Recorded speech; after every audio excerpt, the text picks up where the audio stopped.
രണ്ട്, ശാബുൻ നശഅഫി ഇബാദത്തില്ലാ, ചെറുപ്പക്കാർ, new generation. പന്ത് കളി, ഫുട്ബോൾ കളി, shuttle bat, TV, serial, cinema, ലൈനടി, ലൈൻ പിടുത്തം, കണക്ഷൻ കൊടുക്കല്, കണക്ഷൻ കൊടുപ്പിക്കല്, ബ്രോക്കിംഗ് പണി, ബ്രോക്കർ പണി, എല്ലാ പണികളും ചെയ്യുന്ന ന്യൂ ജനറേഷൻ. നിങ്ങളെ അല്ലാഹുവിന്റെ റസൂൽ രണ്ടാമത് വിളിക്കുന്നത് രണ്ടാമത് വിളിക്കുന്നത് നിങ്ങളെയാണ് വിളിക്കുന്നത്. അർശിന്റെ തണൽ വേണം. അർശിന്റെ തണൽ കണ്ടുക, അർശിന്റെ തണൽ കണ്ടുക, കണ്ടില്ലേ? ബാ ബാ. ഇപ്പൊ ഇന്ന് ന്യൂ ജനറേഷന്റെ മൊബൈലിൽ മൊത്തം ഇപ്പൊ അതാണല്ലോ. ഓരോരോ രാജ്യത്തിനനുസരിച്ച്, ഓരോ നാടിനനുസരിച്ച്. ഇപ്പൊ അറബികൾ പോലും അതിപ്പോ എങ്ങനെ അവരിപ്പോ താഴ്ന്ന് വിളിക്കായിരിക്കും. കണ്ടുക്ക കണ്ടുക്കാന്ന് ചോദിച്ചിട്ട് വിളിക്കുന്നത് പോലെ ഇപ്പൊ എല്ലാരും അത് തന്നെ എന്റെ പിന്നാലെ അങ്ങോട്ട് പോലെ. അത് തുടങ്ങി വെച്ചാരാ? മുസ്ലിം പെണ്ണ്. ഇനി സിനിമ എടുക്കാൻ പോകുന്നാരാ? മുസ്ലിം കുടുംബം. ഇതാരാ ലോകത്തെ പരിചയപ്പെടുത്തത്? അത് മുസ്ലിം. നബി സല്ലല്ലാഹു അലൈഹി വസല്ലം തങ്ങൾ അർശിന്റെ തണൽ കൊടുക്കാൻ പറഞ്ഞു. ഇപ്പൊ ഈ ചൂട് സഹിക്കാൻ വയ്യ. 15,15,14,000 ചില്ലുവാന കിലോമീറ്ററുകൾക്ക് അപ്പുറത്ത് നിന്ന് ഗർജിക്കുന്ന സൂര്യൻ, ആ സൂര്യന്റെ ചൂട് സഹിക്കാൻ നമുക്കിപ്പോ കഴിയുന്നില്ല. വെള്ളത്തിന് വേണ്ടി യാചിക്കുകയാണ്, ഓടുകയാണ്. ഏറ്റവും കൂടുതൽ മഴ കഴിഞ്ഞ വർഷം നമുക്ക് കിട്ടി. 20 വർഷത്തിനേക്കാൾ ഏറ്റവും കൂടുതൽ മഴ. പക്ഷെ വെള്ളമില്ല. ഇപ്പോഴും ടാങ്കർ ലോറി ചീറി പാഞ്ഞുകൊണ്ടിരിക്കുകയാണ്. കുടിവെള്ളം, കുടിവെള്ളം, കുടിവെള്ളം. വെള്ളമില്ല. മഴയ്ക്ക് വേണ്ടി ദുആ ചെയ്യുന്നു. അപ്പൊ അതുകൊണ്ട് ബഹുമാനമുള്ള സഹോദരങ്ങളെ, അർശിന്റെ തണൽ രണ്ടാമതായി അല്ലാഹു നൽകാന്ന് പറയും നമ്മുടെ ചെറുപ്പക്കാരാണ്. ആ വിഷയം ഒരുപാട് ചർച്ച ചെയ്യാനുള്ളതാ. ശാബുൻ നശഅഫി ഇബാദത്തില്ലാ, അല്ലാഹുവിന്റെ ഇബാദത്തിന് വേണ്ടി സജ്ജരാകുന്ന യുവാക്കളെ, നിങ്ങളുടെ യുവത്വത്തിലുള്ള ഇബാദത്താണ് അല്ലാഹുക്ക് വേണ്ടത്. അല്ലാഹുക്ക് അതാണ് വേണ്ടത്.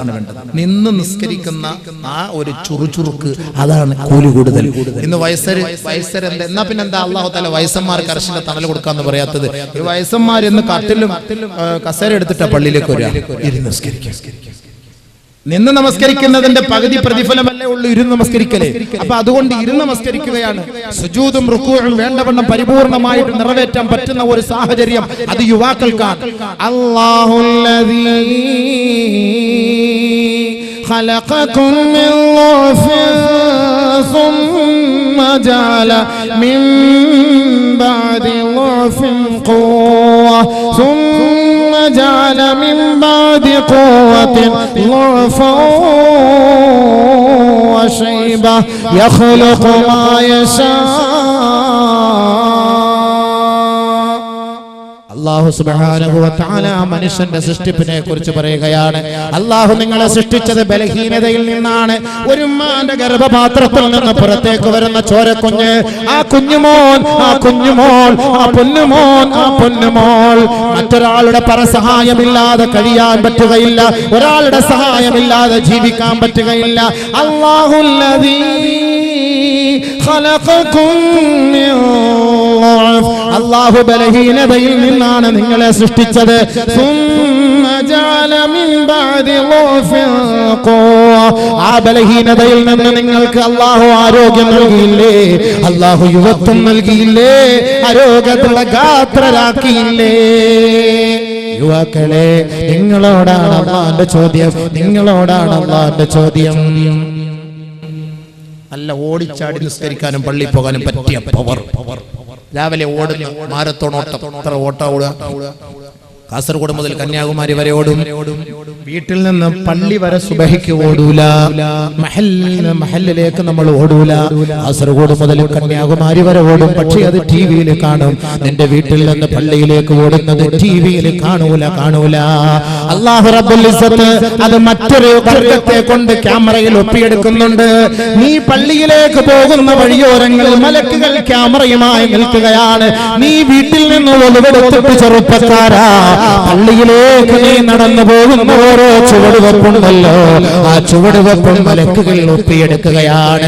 ആ മലക്കുകൾ ഒപ്പിയെടുത്തുകൊണ്ട് നാളെ റബ്ബിന്റെ കോടതിയിൽ എത്തിച്ചിട്ട് പറയുകയാണ്, പടച്ച റബ്ബേ, ഈ പാവപ്പെട്ട യുവാവുണ്ടല്ലോ, ഈ പാവപ്പെട്ട സഹോദരിയുണ്ടല്ലോ, ഈ അർശിന്റെ തണലിന് അർഹനാണ്, അർഹയാണ് അല്ലാഹ്. ഈ യുവാക്കൾക്ക് അർശിന്റെ തണൽ. എന്തേ? സുബഹി സമയത്ത് അദ്ദേഹം പള്ളിയിലേക്ക് ഓടുന്നു. പള്ളിയിലേക്ക് ഹയ്യ അലൽ ഫലാഹ്,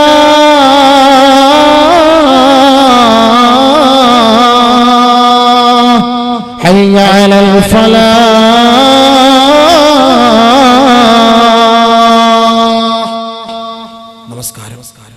നമസ്കാരം. എത്ര ജോലിയായാലും എത്ര യാത്രയായാലും എവിടെയായാലും വിളിക്കുന്നു, നമ്മളെ ആരോ വിളിക്കുന്നു, പെട്ടെന്ന് ചിന്തയുണ്ടാകും. ഇന്നിവിടെ കേൾക്കാൻ, ഇന്ന് സംസാരിച്ചു കൊണ്ടിരിക്കല്ലേ ബാങ്ക് വിളിക്കുമ്പോൾ. അലി റളിയല്ലാഹു അൻഹു പറഞ്ഞില്ലേ, 6 സ്ഥലത്തുള്ള സംസാരം 30 വർഷത്തെ അമലുകൾ നഷ്ടപ്പെടുത്തി കളയും. ഒന്ന് ഇൻദൽ അദാൻ യുഹബിതു അമല 30 സന, 30 വർഷത്തെ കർമ്മങ്ങൾ നഷ്ടപ്പെടുത്തി കളയും ബാങ്ക് വിളിക്കുമ്പോൾ സംസാരിക്കൽ. അത് മാത്രം മതിയല്ലോ, ബാക്കിയുള്ള പറയേണ്ട കാര്യമില്ല. 6 കാര്യം, 6 സ്ഥലത്തെ സംസാരം സൂക്ഷിക്കണം. പറഞ്ഞേക്കാം, ചിലപ്പോൾ അമൽ ചെയ്താലോ. അൽ ഹദീസ് ഫിൽ മസ്ജിദ്, പള്ളിയിൽ മസ്ജിദിൽ അനാവശ്യ സംസാരങ്ങൾ പാടില്ല. ജന്നിബു മസാജിദകും സിബിയാനകും വമജാനീനകും വശിറാകും വബൈഅകും വറഫഅ അസ്വാതികും വസല്ല സുയൂഫികും വഖുസൂമാതികും واتخذوا أبوابها المطاهر وجمروها في الجمع كما قال عليه السلام. അത് വിഷയം അങ്ങോട്ട് പോകുന്നു. അതുകൊണ്ട് മസ്ജിദിൽ സംസാരം പാടില്ല. നബി തങ്ങൾ പറഞ്ഞ മറ്റൊരു ഹദീസ്, അതുകൊണ്ട് ഒന്നുകൂടെ ഉറപ്പിക്കാൻ വേണ്ടി പറയാം. ചില ആൾ പറയും മസ്ജിദിൽ സംസാരിച്ചാൽ ഇപ്പൊ എന്തേ, ഇനി ഒരുപാട് ഹദീസ് ഉണ്ട്, പോകുന്നില്ല, കടക്കുന്നില്ല, സമയമില്ല. الحديث في المسجد يحبط عمل 30 سنة. الحديث عند تلاوة القرآن, قرآن ഓതുമ്പോ സംസാരിക്കരുത്. وإذا قرئ عليهم القرآن وإذا قرئ القرآن فاستمعوا له وأنصتوا لعلكم ترحمون. ഖുർആൻ ഓതുമ്പോൾ ശ്രദ്ധിച്ച് കേൾക്കണം, അല്ലാഹു നിങ്ങൾക്ക് കരുണ ചെയ്യും. ഖുർആൻ ഓതുന്ന സദസ്സിൽ സംസാരിച്ചാൽ അമലുകൾ നഷ്ടപ്പെടും. അൽ ഹദീസു ഇൻദ മജ്ലിസിൽ ഇൽമ്, മജ്ലിസിൽ ഇൽമ്, ഇൽമിന്റെ മജ്ലിസിൽ സംസാരിക്കരുത്. അനാവശ്യ ഭാഷണം പാടില്ല, അത് തെറ്റാണ്. യുഹ്ബിതു അമല 30 സന, 30 വർഷത്തെ അമൽ നഷ്ടപ്പെട്ടു പോകും. അൽ ഹദീസു ഇൻദൽ മയ്യിത്ത്, മയ്യിത്തിന്റെ അരികിൽ വെച്ച് സംസാരിക്കരുത്. ഇദാ ഹദർതുമുൽ മയ്യിത്ത ഫഖൂലു ഖൈറാ ഫഇന്നൽ മലായികത തുഅമ്മിനൂന അലാ മാ തഖൂലൂൻ. മയ്യിത്ത് വീട്ടിൽ പോയാൽ, മയ്യത്തിന്റെ അരികിൽ പോയാൽ നല്ലതല്ലാത്തതൊന്നും നിങ്ങൾ പറയരുതേ. മാലാഖമാർ നിങ്ങളുടെ സംസാരത്തിന് ആമീൻ പറയുമെന്ന് മുഹമ്മദ് മുസ്തഫ. അൽ ഹദീസു ഇൻദൽ മഖാബിർ, മഖ്ബറകളിൽ ദുനിയാവിന്റെ ഭാഷണം അരുതേ. മയ്യത്തടക്കാൻ പോകുമ്പോ പള്ളിയുടെ മഖാബറുകളിൽ ദുനിയാവിന്റെ ഭാഷണം പാടില്ല. നബി തങ്ങൾ പറഞ്ഞില്ലേ, ഇസ്തഗ്ഫിറൂ ലി അഖീകും ഫഇന്നഹുൽ ആന യുസ്അൽ സലൂലഹു അത്തസ്ബീത്. ആ മയ്യത്തടക്കുമ്പോ ദുനിയാവിന്റെ സംസാരം ഒഴിവാക്കിയിട്ട് ആ സഹോദരന് വേണ്ടി തസ്ബീത്തിന് വേണ്ടി ചോദിക്കണേ. അല്ലാഹുമ്മ സബ്ബിത്ഹു ഇൻദ സുആൽ, അല്ലാഹുമ്മ ജാഫിൽ ഖബ്ര അൻ ജൻബി, അല്ലാഹുമ്മ ആമിൻഹു മിൻ കുല്ലിൽ ഫസഅ, അല്ലാഹുമ്മഗ്ഫിർ ലഹു വർഹംഹു. ആദരവായ റസൂലുള്ളാഹി തങ്ങൾ പഠിപ്പിച്ചു തരികയാണ്, ഓതണേ ദുനിയാവിന്റെ സംസാരം ഒഴിവാക്കണേ. വൽ ഹദീസു ഇൻദൽ അദാൻ, ബാങ്ക് വിളിക്കും 6 കാര്യത്തെ സ്ഥലം, ഈ 6 കാര്യങ്ങൾ സംസാരം അമലുകൾ നഷ്ടപ്പെടുന്നു. അലി റളിയല്ലാഹു അൻഹു സൂക്ഷിച്ചോളി.